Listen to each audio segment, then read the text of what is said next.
अजीत डोभाल के बेटे की फर्जी कंपनियों पर बड़ा खुलासा हुआ। करोड़ों की टैक्स चोरी की पोल खुली तो मेहनती टीवी मीडिया ने किया बहादुरी का काम। एबीपी न्यूज ने ढूंढ निकाला मायावती के भतीजे के जूते का दाम। है ना ये शाबाशी वाला काम? जी हाँ, यही है लोकतंत्र के चौथे खंभे की सच्चाई, राष्ट्रवादी, पूंजीवादी और जातिवादी मीडिया की बेहयाई।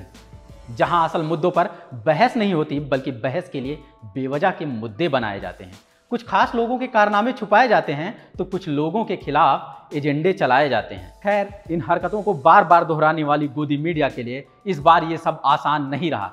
जिसकी पार्टी के कार्यकर्ताओं को दरिद्र बताकर मजाक उड़ाया जा रहा था, जिसके भतीजे के चप्पल जूते का दाम बताया जा रहा था, उसी मायावती ने जवाब दिया है बाकायदा प्रेस कॉन्फ्रेंस करके। और जो कुछ कहा उससे मीडिया को शर्म आ जानी चाहिए, बशर्ते कि रत्ती भर शर्म बची हुई हो। सुने क्या बोली मायावती। कुछ जातिवादी व दलित विरोधी मानसिकता रखने वाले टीवी चैनलों से षड्यंत्र करके अब संकीर्ण व शरारतीपूर्ण खबरें भी दिखाना शुरू कर दी है, ताकि पार्टी व इसके शीर्ष नेतृत्व को, सर्वोच्च नेतृत्व को चुनाव के दौरान फिर से बदनाम किया जा सके।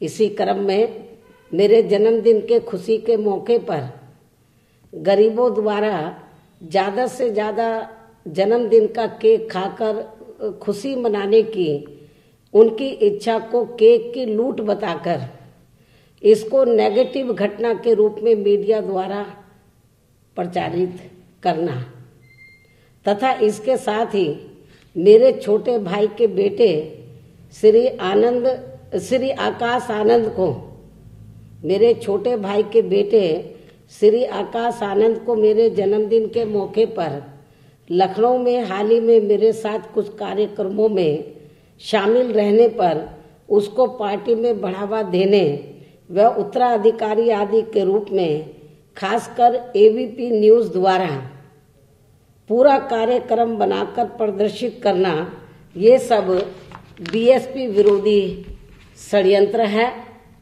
जिसकी जितनी भी निंदा की जाए वह कम है। वैसे ये तो एबीपी न्यूज है जिसने बसपा कार्यकर्ताओं को सिर्फ केक का लुटेरा बताया, इशारों ही इशारों में कार्यकर्ताओं को दरिद्र बताया। यहाँ तो एक चैनल आज तक भी है जिसने इन नेताओं को ही लुटेरा बता दिया। अखिलेश और मायावती से तेजस्वी यादव मिलने गए तो अंजना ओम कश्यप बोली साथ आए हैं यूपी बिहार लूटने। ना नेताओं की मुलाकात लूट है, न कार्यकर्ताओं की केक खाने की जल्दबाजी कोई लूट है। इन शब्दों का चयन दुर्भावना के तहत किया जाता है, दर्शकों के मन में जातिवादी परसेप्शन बनाने के लिए किया जाता है, जिससे दलित और पिछड़े नेता लुटेरे लगने लगें और इनकी पार्टियों के कार्यकर्ता दरिद्र। वैसे जिस समाज को सदियों से वंचित रखा गया हो, जिसको जातिवादी सिस्टम आज भी अछूत मानता हो, उसकी दरिद्रता या गरीबी कोई शर्म की चीज नहीं है। लेकिन दुर्भावना के तहत बनाई गई नकारात्मक छवि के पीछे का एजेंडा गौर करने लायक है। मीडिया का ये जातिवादी रवैया आपत्ति जताने लायक है। दलितों पिछड़ों के आरक्षण को भीख और देश की उन्नति में बाधा बताने वाले अचानक ही सवर्ण आरक्षण को जरूरी पहल बताने लगे।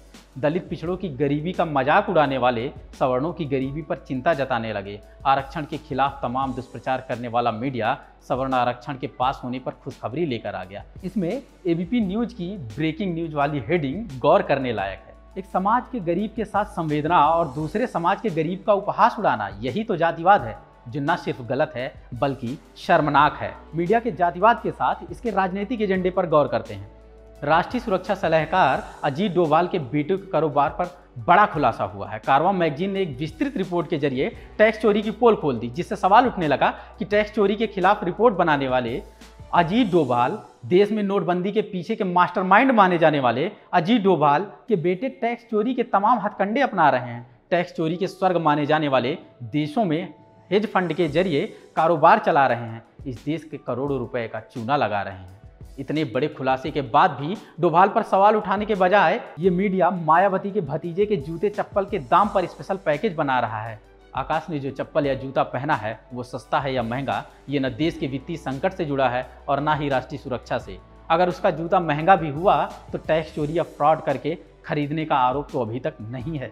आपत्ति सिर्फ इतनी नहीं है कि इस पर सवाल क्यों उठाए जा रहे हैं, बल्कि आपत्ति इस पर है कि जहां सवाल उठाए जाने चाहिए वहां सवाल क्यों नहीं उठाए जा रहे हैं। जिन पर देश चलाने और संभालने की बड़ी जिम्मेदारी है उन्हें बचाया जा रहा है, और जो अभी तक किसी बड़े जिम्मेदार पद पर नहीं हैं उन पर सवाल उठाया जा रहा है। जब तक मीडिया जनता को ऐसे मुद्दों से भटकाता रहेगा, प्रोपेगेंडा और एजेंडा चलाता रहेगा, बोलता हिंदुस्तान ऐसे सवाल उठाता रहेगा, मीडिया पर नज़र प्रोग्राम लेकर आता रहेगा।